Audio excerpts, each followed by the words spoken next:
Next, Marvel's Rivals Season 9 introduces Jubilee, new game modes, and major gameplay challenges. Marvel's Rivals Season 9 is almost here, bringing a new playable hero, fresh content, and significant gameplay updates that will affect both team strategies and character balance. Jubilee joins the roster. The biggest addition in Season 9 is Jubilee, who joins the game as a strategist. Her abilities focus on supporting teammates by using energy plasmoids to heal allies while simultaneously damaging and temporarily blinding enemies. Her ultimate unleashes a spectacular fireworks display that can overwhelm opponents during battle. New map called Thebes. I think I'm pronouncing that right. Thebes. Season 9 also introduces Thebes, a brand new convoy map scheduled to launch on July 23, 2026.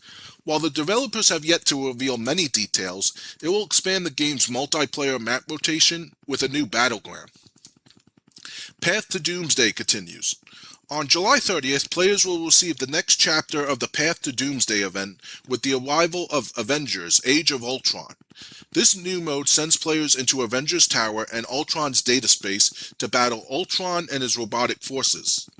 Seasonal activities themed around the event will also appear in the game's Times Square lobby, giving players additional content to explore. Team Up system gets a major overhaul. One of the most significant changes in Season 9 is a complete redesign of the Team Up ability system. Every hero will now have two separate Team Up loadouts, allowing players to choose the one that best fits their preferred playstyle before a match begins. Loadouts can be switched during a match while inside the spawn room. Each team-up consists of two parts. Base Effect, always active and provides the core mechanics and functionality of the team-up ability. Enhanced Effect, unlocks additional bonuses or upgraded abilities when the required teammate is present in the match. As part of the overhaul, existing team-up abilities have been reworked, with several fan favorites returning alongside entirely new combinations. Black Widow receives a complete rework. Black Widow is receiving one of the largest character updates since the game's launch. Her traditional aim-down sight sniper mode has been removed from her standard kit and transformed into her new ultimate ability. That's a good thing? During the ultimate, players can enter sniper mode for a limited time. Okay, this doesn't sound so great. Firing powerful rounds with significantly wider hitboxes that can pierce multiple enemies. Although critical hits will no longer eliminate opponents instantly, the shots still deal heavy damage with no range damage reduction. Outside of her ultimate, Black Widow's primary weapon now fires faster, while her charged electroplasma blast has been moved into her standard ability set. The attack deals damage and slows enemies it strikes. Mobility has also been improved. Sprinting and super jumping no longer consume stamina, and her spinning kick remains intact. She also gains an entirely new aerial ability that lets her leap toward a target location before slamming into the ground with her Widow's Bite gauntlets, dealing area effect damage upon impact.